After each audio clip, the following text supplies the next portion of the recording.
Bonjour à toutes et à tous. Alors aujourd'hui, nous allons traiter un exercice hauteur de tétraèdre particulier dans le cadre du chapitre orthogonalité dans l'espace. Dans le descriptif de la vidéo, vous trouverez un polycopier en format PDF ainsi qu'un lien vers mon blog où vous pouvez trouver divers documents. En maths spécialité au mois de octobre 2024 et maths experte au mois de septembre 2024.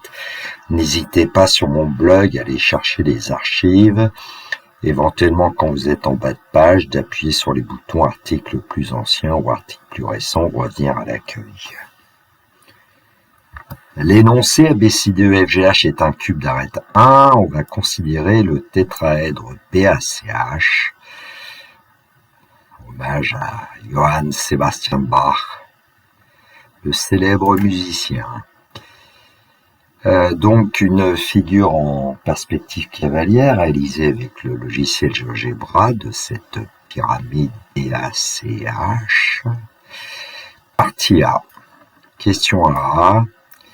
Quelle est la nature du triangle ABC? Calculez l'aire du triangle ABC.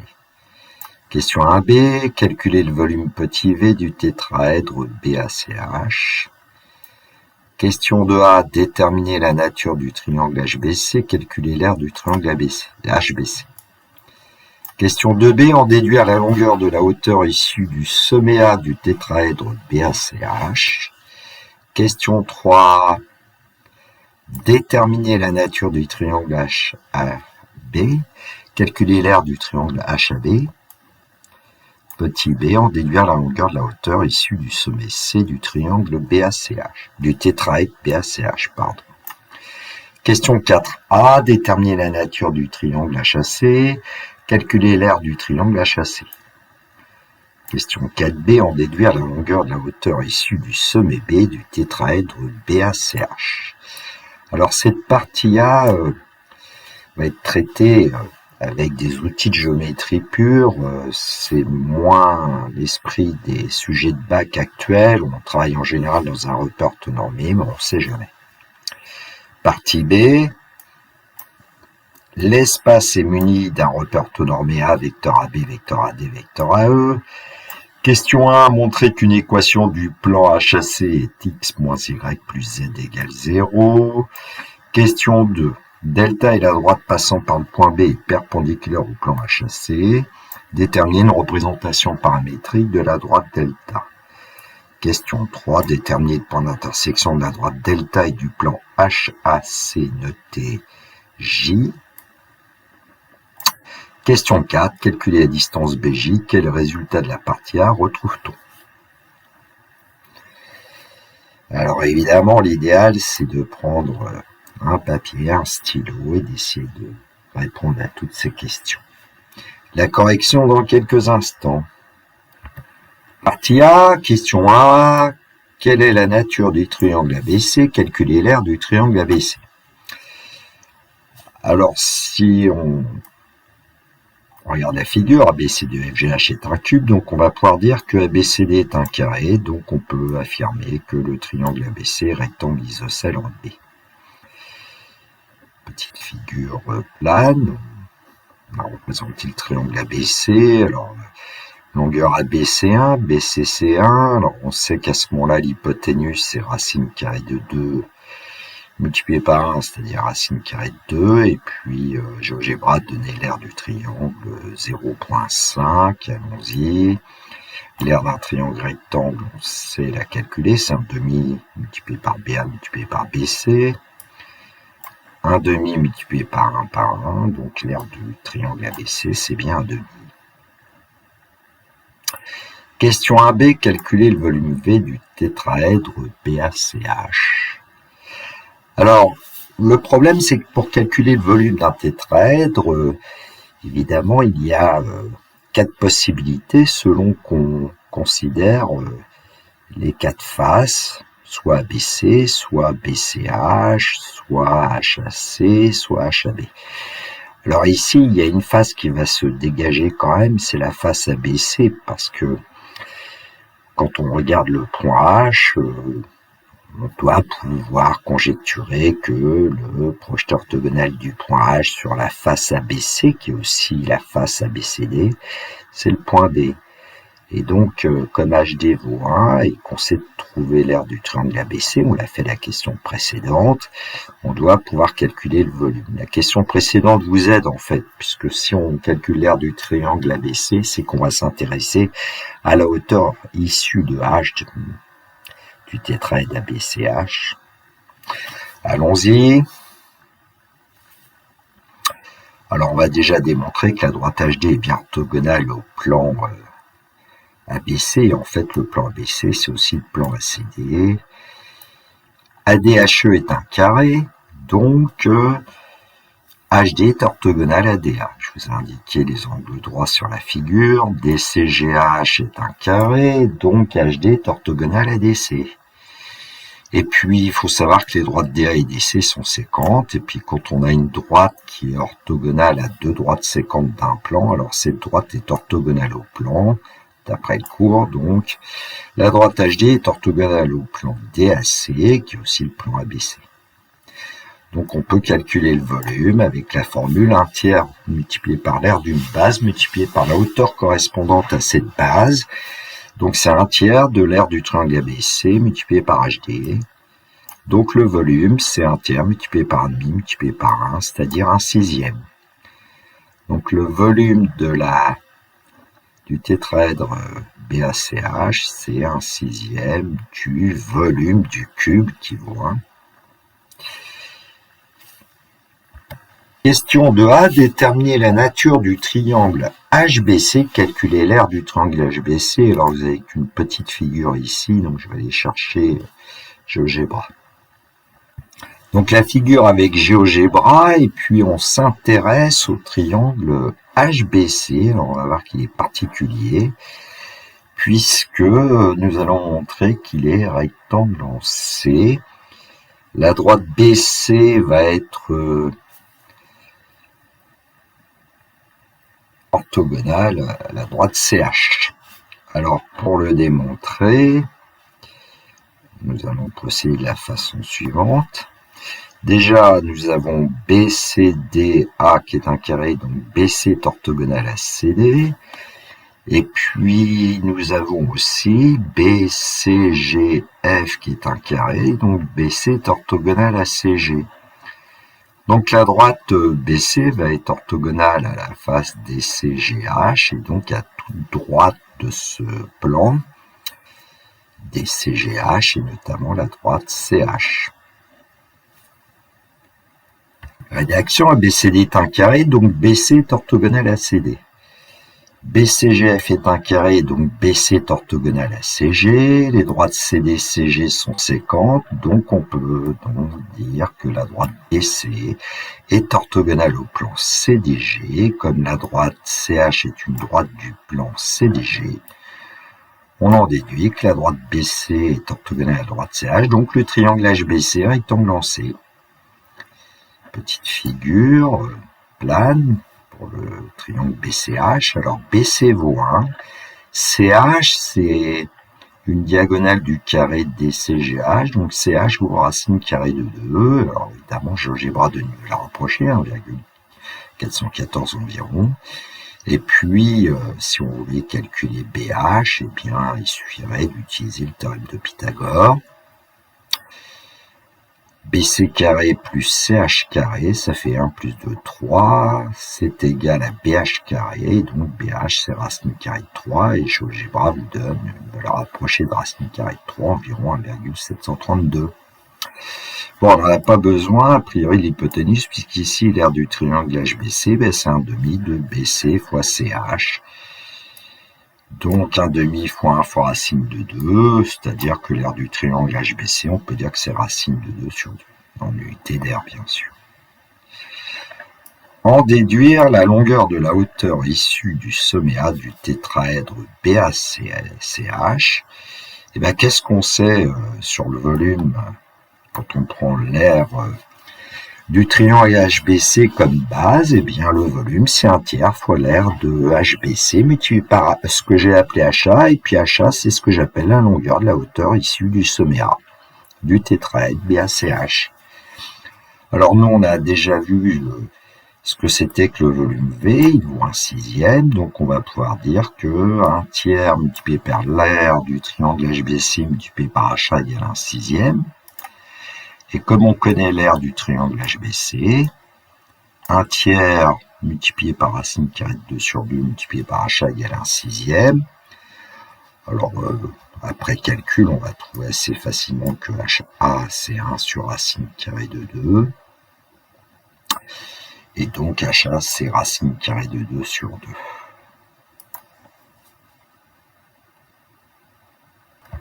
Avec GeoGebra, l'aire du triangle HBC, c'est environ 0,707, racine carrée de 2 sur 2. J'ai construit le point I, qui est le projeté orthogonal du point A sur le plan HBC, même si c'est pas évident, et GeoGebra donne la longueur à I, environ 0,707, et nous on a trouvé racine de 2 sur 2. Question 3, déterminer la nature du triangle HAB, calculer l'aire du triangle HAB. Alors je vous ai mis une toute petite figure, on va aller chercher GeoGebra. Donc on s'intéresse au triangle HAB et en fait on va démontrer que le triangle HAB est rectangle en A. Alors comment est-ce qu'on va procéder? Par exemple on va pouvoir démontrer que la droite AB est orthogonale à la droite AD puisque ABCD est un carré. Et puis la droite AB elle est aussi orthogonale à la droite AE puisque ABFE est un carré. Donc la droite AB, elle est orthogonale au plan ADE, qui est aussi le plan ADHE. Et donc la droite AB va être orthogonale à la droite AH. Et donc le triangle HAB va être rectangle en A. Donc rédaction, ABCD est un carré, donc la droite AB est orthogonale à la droite AD. ABFE est un carré, donc la droite AB est orthogonale à la droite AE, et les droites AD et AE sont séquentes dans le plan ADHE. Par conséquent, la droite AB est orthogonale au plan ADE. Et puis la droite AH est une droite du plan ADE, donc on en déduit que la droite AB est orthogonale à la droite AH, et donc le triangle HAB rectangle A. On va pouvoir calculer l'aire du triangle HAB. C'est un demi multiplié par AB multiplié par H. Alors, petite figure plane, en fait, on a AB égale 1. Et puis AH, c'est la longueur d'une diagonale d'un carré de côté 1. Donc, c'est racine carrée de 2. Et donc, BH sera égal à racine carrée de 3. En fait, c'est HAB et puis le triangle que nous avions trouvé à la deuxième question, c'est-à-dire le triangle BHC, sont en fait isométriques, superposables. Donc on va trouver forcément la même chose pour l'aire du triangle HAB, racine carrée de 2 sur 2. Alors en déduire la longueur de la hauteur issue du sommet C du tétraèdre BACH, on va trouver la même chose que pour la question 2 pour cette longueur que j'ai appelée HC. Rapidement, le volume V, c'est 1/3 de l'aire du triangle HAB multiplié par HC, où HC, c'est la longueur de la hauteur issue du sommet C du tétraèdre BACH. On sait que V vaut 1/6. Donc 1/3 de l'aire du triangle HAB multiplié par HC égale 1/6. Mais évidemment, c'est le même calcul que tout à l'heure. Donc on va retrouver que HC égale racine carrée de 2 sur 2. Donc avec GeoGebra, il donne l'aire du triangle HAB environ 0,707, racine de 2 sur 2. J'ai placé le point K qui est le projeté orthogonal du point C sur le plan HAB. Et donc on a CK qui est égal à racine carrée de 2 sur 2. On pourrait sans doute démontrer que le point K c'est le centre de la face BCGF. Question 4a, déterminer la nature du triangle HAC, calculer l'aire du triangle HAC. On va aller chercher GeoGebra. Donc la figure où j'ai considéré la face HAC, que j'ai coloriée en bleu d'ailleurs, et apparemment son aire a l'air d'être 0,866, c'est-à-dire en fait une valeur approchée de racine carrée de 3 sur 2. Les angles en A et en C de ce triangle HAC, GeoGebra donne 60 degrés pour les deux, donc HAC est certainement un triangle équilatéral. Alors pour le démontrer, c'est pas très difficile puisque HA, HC et AC sont des diagonales de carré de côté 1, donc les trois longueurs HA, AC et CH sont égales à racine carrée de 2. On va en profiter pour voir que quand on considère le point J, qui est le projeté orthogonal du point B sur le plan HAC, le GeoGebra nous donne une longueur BJ environ 0,577. On va voir ce que c'est que cette hauteur. Donc la rédaction, c'est ce que je vous ai donné oralement. Donc on en déduit que le triangle HAC est équilatéral. Alors pour calculer l'aire de ce triangle équilatéral, je vais détailler un peu plus que dans certaines vidéos. En fait, que je vais considérer le point U qui est le milieu du segment AC, et puis je vais dire que l'aire du triangle HAC, c'est AC multiplié par HU divisé par 2, c'est-à-dire un demi de AC multiplié par HU. Donc HU, en fait, c'est une droite qui passe par le point H et par le point U, milieu de AC. Donc c'est une médiane du triangle équilatéral, mais une médiane d'un triangle équilatéral, c'est aussi la médiatrice du segment AC, c'est aussi la hauteur issue de H dans ce triangle HAC. Alors, donc, l'aire du triangle HAC, c'est un demi fois C fois, et en fait, HU, c'est racine carrée de 3 sur 2 HC. Alors, comment est-ce qu'on pourrait démontrer ce genre de choses? Soit vous travaillez dans le triangle HUC, qui est rectangle en U, et vous utilisez le théorème de Pythagore. AC, on sait que c'est racine carrée de 2, donc UC, c'est racine carrée de 2 sur 2. Et puis HC, on a déjà vu que c'était racine carrée de 2, donc vous pourriez trouver assez facilement HU. Et vérifier que HU, c'est bien racine de 3 sur 2 HC.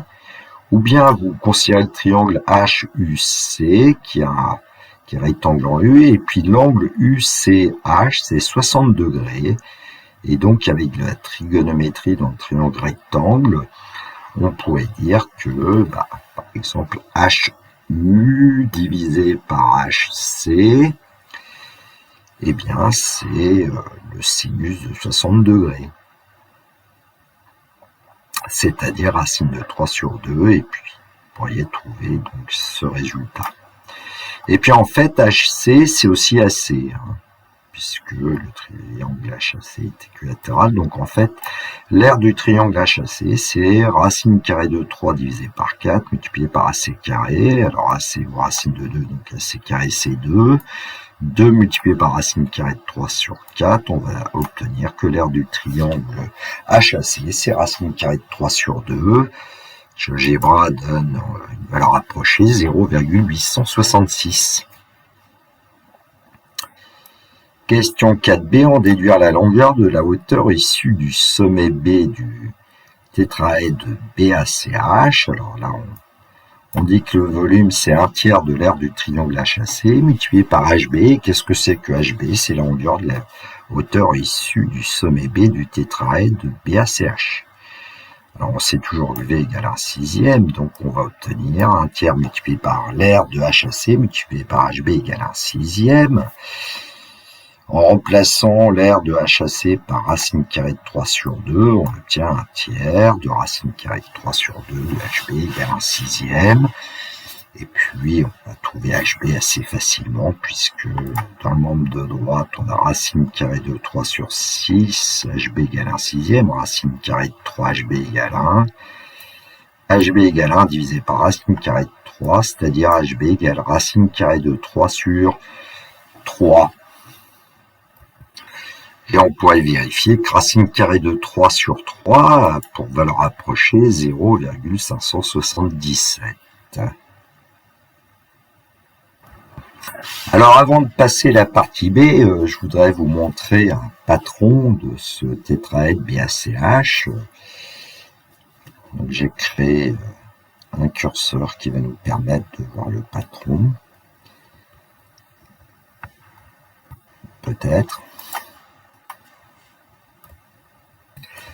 Voilà, dans la graphique 3D, vous voyez se développer le patron et dans la vue du plan contenant c'est marqué T1. T1, c'est le triangle en fait ABC. Et puis on retrouve le triangle ABC qui est rectangle en B, le triangle ABH qui est rectangle en A, le triangle BCH qui est rectangle en C, et le triangle ACH qui est équilatéral. Donc ce tétraèdre, il est quand même très particulier. Il est constitué de 3 triangles rectangles, respectivement BCA, et puis d'un triangle équilatéral ACH.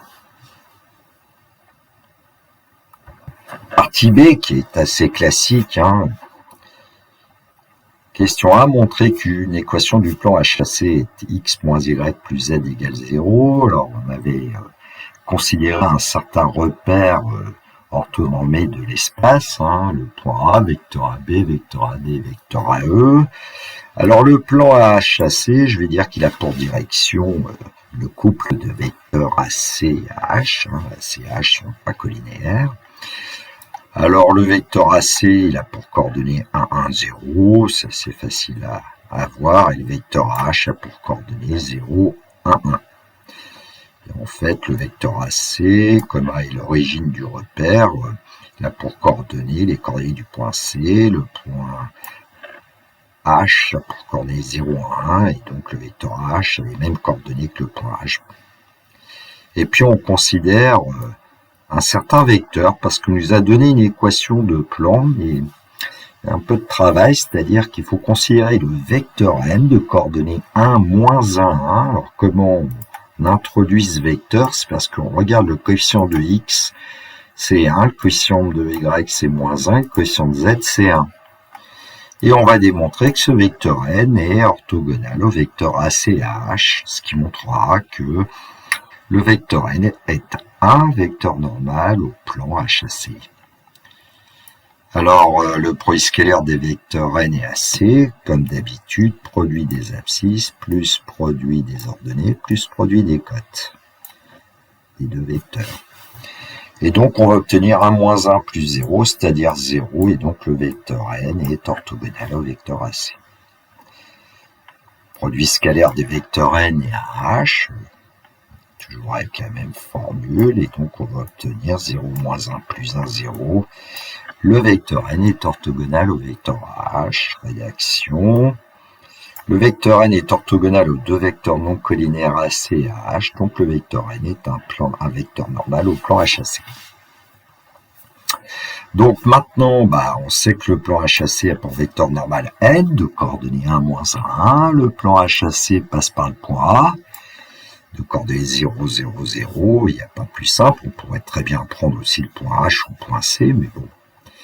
Et donc, le plan HAC a pour équation cartésienne, d'après le cours, 1x plus moins 1y plus 1z égale 1xa plus moins 1ya plus 1za. Et puis, ça va nous donner x moins y plus z égale 0, puisque xa, yk, zeta valent 0. On a 0 dans le deuxième. Question 2. Delta est la droite passant par le point B et perpendiculaire au plan HAC. Déterminer une représentation paramétrique de la droite delta. Puisque delta est perpendiculaire au plan HAC, ça veut dire que le vecteur n est un vecteur directeur de la droite delta. Et donc, on connaît un point, le point B, 1, 0, 0, et un vecteur directeur de la droite delta. D'après le cours, une représentation paramétrique de la droite delta, c'est x égale l'abscisse du point B plus t fois l'abscisse du vecteur n, y égale l'ordonnée du point B plus t fois l'ordonnée du vecteur n, z égale l'ordonnée du point B plus t fois z égale la cote du point B plus t fois la cote du vecteur n. T appartenant à R, j'ai pris t comme paramètre. Donc on remplace toutes les valeurs qu'on connaît, de xb, yb, zb, de xn, yn, zn, et on va trouver x égale 1 plus t, y égale moins t, z égale t. On vérifie si on veut éventuellement, hein. Donc si on prend t égale 0, on doit retrouver le point B. Donc si t vaut 0, x égale 1, y égale 0, z égale 0, ça va.